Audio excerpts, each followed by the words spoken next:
Assalamualaikum. Berembe kabar. Ninik mamik bije sanak semeton senamian.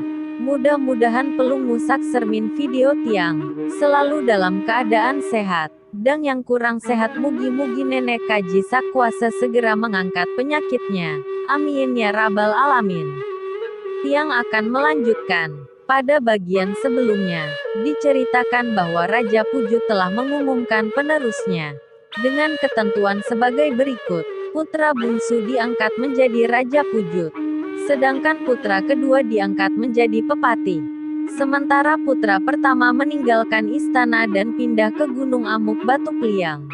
Setelah penobatan raja yang baru, beliau bersama istrinya memutuskan pergi bertapa untuk menghadap kepada Yang Maha Kuasa.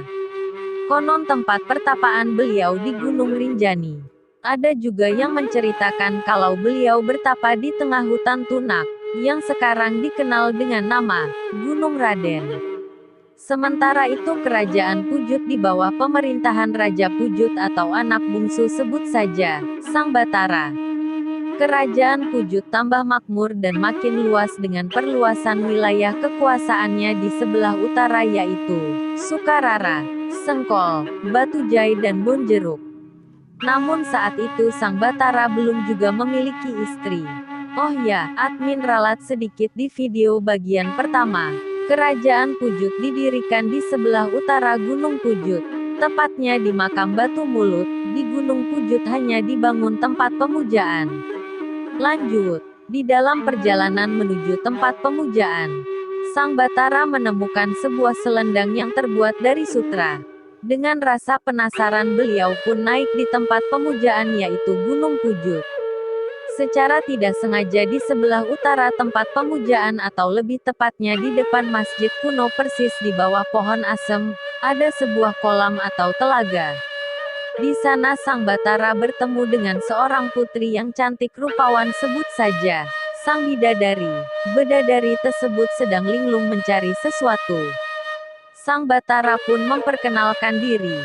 Singkat cerita, Sang Batara pun mempersunting seorang bidadari. Dengan syarat Sang Batara harus menyanggupi beberapa persyaratan dan pantangan. Dengan rasa ingin memiliki, Sang Batara pun menyanggupi persyaratan tersebut, tanpa memikirkannya. Dari pernikahannya Sang Batara dianugerahi dua putra. Putra pertama sebut saja, Mas Adiguna. Sedangkan putra kedua bernama, Mas Adipati. Setelah kedua putranya sudah beranjak dewasa, Bidadari menemukan selendang yang disembunyikan oleh Sang Batara.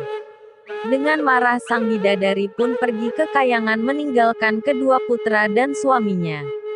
Konon ceritanya, dengan kepergian istrinya Raja Pujut, kolam atau telaga yang berada di samping tempat pemujaan, secara gaib menghilang. Mitos yang beredar saat ini, siapa saja yang bisa melihat kolam tersebut disertai mandi di sana, maka akan memiliki ilmu kedikdayaan yang tiada tanding. Lanjut, setelah kepergian sang istri Raja Pujut pun dilanda kesedihan yang mendalam. Untuk mengurangi rasa kesedihannya agar sang istri mau turun ke bumi, beliau pun pergi meminta petunjuk ke tanah leluhurnya di Pulau Jawa.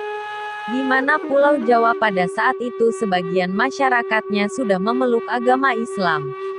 Di sana beliau diberi pencerahan oleh sanak saudaranya yang ada di Pulau Jawa.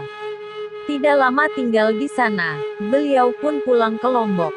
Seiring waktu, penyebaran Islam sudah menyebar di Lombok. Pada abad ke-16 Raja Pujut beserta para pengikutnya pun diislamkan oleh salah satu murid dari Kanjeng Sunan Giri. Namun ajaran Islam pada saat itu belum diterima sesempurna seperti sekarang. Islam di Pujut saat itu masih menganut Islam Wetu Telu. Di tengah-tengah penyebaran Islam, Sang Batara mengingat pesan ayahandanya, yang berpesan,